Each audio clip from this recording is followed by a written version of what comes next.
The world watched in fear as in June 2025 war erupted between Israel and Iran. For 12 days relentless fighting raged. Israel bombed Iranian nuclear sites, Iran fired back with missiles. A ceasefire was announced, but it collapsed almost instantly. Both sides blamed each other and the violence escalated. The hope for peace vanished. Tensions soared by the hour.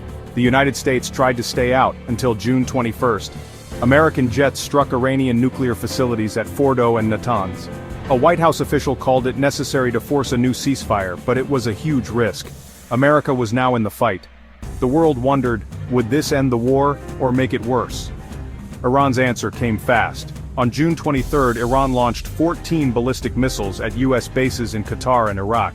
But Iran gave a warning, allowing the U.S. to prepare. 13 missiles were shot down, one landed harmlessly. No Americans were hurt. President Trump called it a weak response, but Iran's message was clear: they wouldn't back down. The region teetered on the edge of a wider war. Global leaders scrambled for solutions. Diplomats worked frantically to de-escalate. Markets plunged as the world waited for the next move. Would it be another missile, another bombing, or a path to peace? The tension was suffocating. The world held its breath.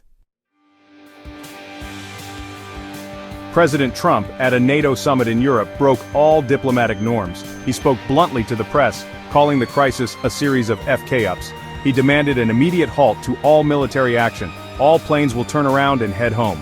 It was a public order, not a suggestion. Trump's raw, forceful approach stunned the world and briefly paused the fighting. He later told reporters, "Sometimes a leader has to be very tough. Daddy has to use strong language." He cast himself as a father figure, trying to control two warring children. The world was divided. Could this work, or would it backfire? For a moment his words froze the conflict. But experts warned this brinkmanship was risky. Harsh language could provoke, not pacify. Trump gambled that his strength would be seen as leadership. The stakes peace in the Middle East. The world watched, uncertain.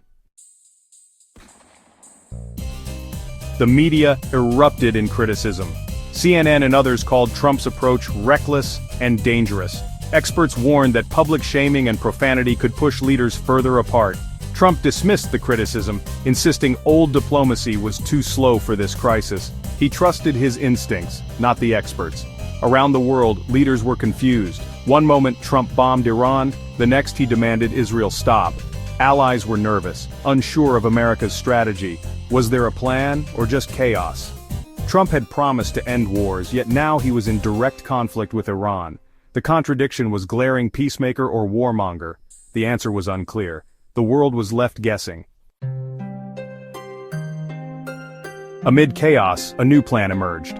On June 23, Trump announced a complete and total ceasefire on social media, in all caps.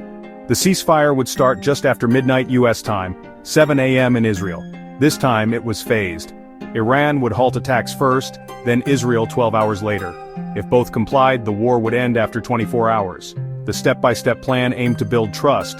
Neither side would disarm first without a guarantee. Behind the scenes, intense diplomacy made it possible. Trump credited the Emir of Qatar and his own envoys, Vice President J.D. Vance and Secretary of State Marco Rubio. They worked tirelessly, negotiating details with both sides. The world was surprised by the sudden announcement. Official reactions were cautious. Israel and Iran didn't immediately confirm agreement. A White House official insisted both sides had agreed, if no more attacks occurred. In Israel, ministers were told to stay silent. In Iran, officials denied a formal deal but hinted at willingness to stop if Israel did. Just before Trump's post, Iran's supreme leader vowed not to surrender. The situation was still fragile. The world waited. As of June 26th, the ceasefire is holding. The guns are mostly silent. The threat of wider war has faded for now. Both sides remain wary. Trust is gone. Soldiers are on alert. The peace feels temporary. A pause, not an end. The U.S. is now brokering talks between Israel and Iran.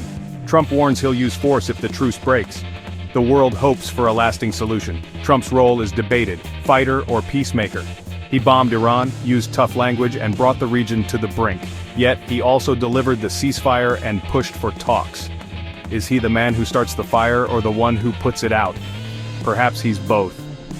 The world waits, holding its breath. What will he do next?